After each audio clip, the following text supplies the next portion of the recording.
Bienvenidos a esta videocolumna de la revista Zócalo. Pues ya, finalmente se aprobó, como usted sabe, esta Ley Federal de Telecomunicaciones y de Radiodifusión, una ley, por supuesto, muy polémica, pero uno de los temas sin duda fundamentales y que pues, fue considerado como una aportación de esta nueva legislación tiene que ver con los derechos de las audiencias. Los derechos de las audiencias se encuentran fundamentalmente establecidos y permítame si cito aquí lo que dice la propia ley, están establecidos en el artículo 256. Sin embargo, también existen otros artículos que pudiesen haber sido considerados como derechos de las audiencias. Hubiese sido deseable que estos artículos se incorporaran en este gran artículo del 256 para que también quedaran protegidos. Pero bueno, en este artículo 256 se establece, por ejemplo, que su derecho como radioescucha, como televidente, el de todos, es recibir contenidos que reflejen el pluralismo ideológico, político, social, cultural y lingüístico de la nación. Otro derecho, recibir programación que incluya diferentes géneros que respondan a la expresión de la diversidad y pluralidad de ideas y opiniones que fortalezcan la vida democrática de la sociedad.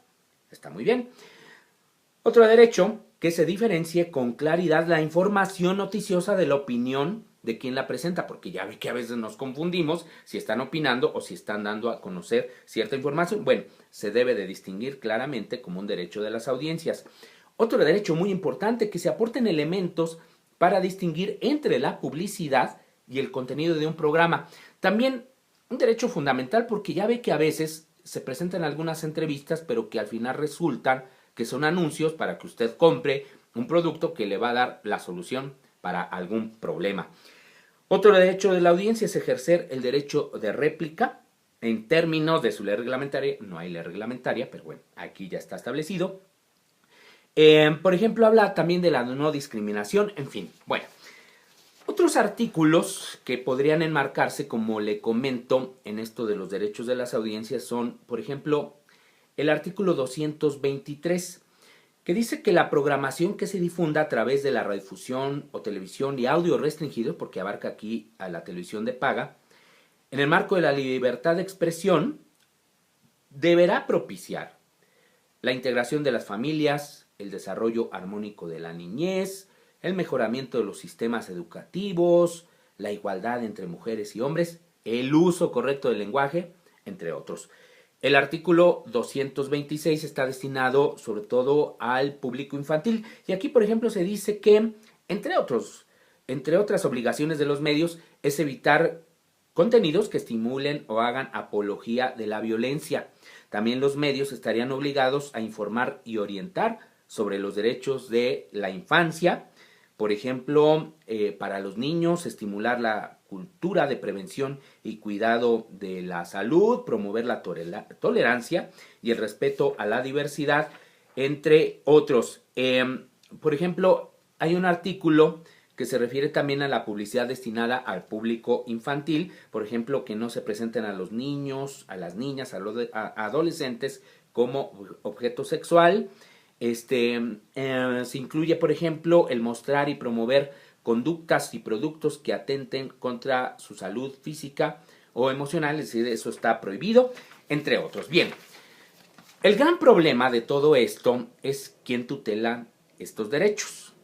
Mire, en el caso, por ejemplo, del artículo que le comenté, el 256, la tutela de estos derechos corresponde a los defensoras de las audiencias.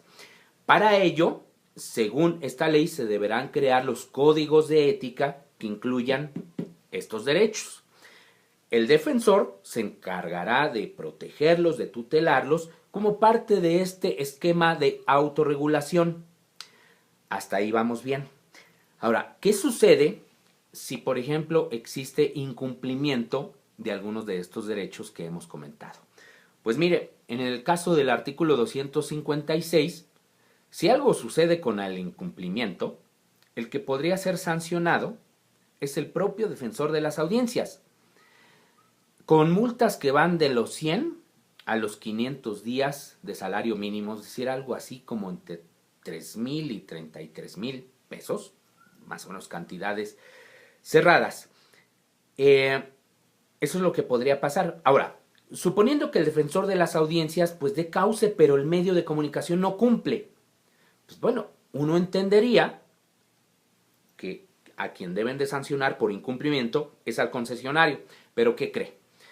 En esta ley no se establecen, al menos por ahora, sanciones para los concesionarios. Sí, para el defensor, pero no para los concesionarios. Entonces, por eso decimos que algunos de estos derechos quedan como una letra muerta, porque pues todo queda en el esquema de autorregulación. Está muy bien si viviéramos en un país democrático, muy avanzado, con una enorme conciencia en los medios de comunicación sobre su responsabilidad social, sobre su responsabilidad ante pues sus radioescuchas, los televidentes, pero no es así. Ahí en uno de los transitorios se establece que una vez que se publique esta ley, la Secretaría de Gobernación, que es a quien le encargaron finalmente pues esta regulación de los contenidos, expedirá lineamientos, suponemos que es la reglamentación, para pues establecer ya de qué manera va a vigilar estos contenidos y de qué manera va a sancionar ante su incumplimiento. Pero en todo caso estamos finalmente en un enorme vacío, porque como le comento, pues todo queda en la buena disposición de los medios de comunicación y por supuesto también de los defensores para que hagan su labor. El otro vacío que vemos muy importante es que en el caso de la televisión de paga, si bien están obligados a crear sus códigos de ética, pues aquí la novedad es de que no están obligados a tener a sus defensores de audiencia. Y esto también nos parece muy grave porque la mitad de los hogares en nuestro país pues ya cuenta con servicios de televisión de paga en México. Y bueno, finalmente le quiero comentar que sí hay, de cualquier manera también, algunos contenidos que, o más bien, algunas obligaciones que se establecen para los concesionarios, no necesariamente relacionados con contenidos, otros sí, que sí merecerían una sanción que va desde el 0.01 hasta el 5% de los ingresos de los concesionarios. Por ejemplo, ¿qué sí se sanciona según el artículo 308? Por ejemplo, si no se transmiten estos spots de los tiempos de estado, es sancionable. Por ejemplo, si las estaciones de radio y televisión no se encadenan, lo sancionan. Si no hacen reservas de canales, estas que están dispuestas para los sistemas de televisión de paga, que tienen que tener algunos canales para que el Estado disponga de ellos, si no hacen esa reserva, pueden ser sancionados. O, por ejemplo, si los concesionarios de uso público o de uso social se exceden en la transmisión de patrocinios, pueden ser castigados. El no poner mecanismos de defensa puede implicar una sanción, al igual que no nombrar al defensor de las audiencias o no emitir los códigos de ética. Así es de que el balance, como usted se da cuenta, qué bueno que avanzamos en el tema de los códigos de ética, de los defensores de las audiencias, pero lo cierto es que queda por lo pronto un enorme vacío en materia de respeto de los derechos de las audiencias, en materia de sanciones, y pues es algo que pues finalmente deja ahí pues en la indefensión a muchos de los radioescuchas, de los televidentes, y pues ahora como sociedad debemos ser, desde mi punto de vista, mucho más vigilante de lo que nos ofrece la radio, la televisión aquí en nuestro país. Hasta aquí, ya me excedí de tiempo, hasta aquí mi comentario, hasta la próxima.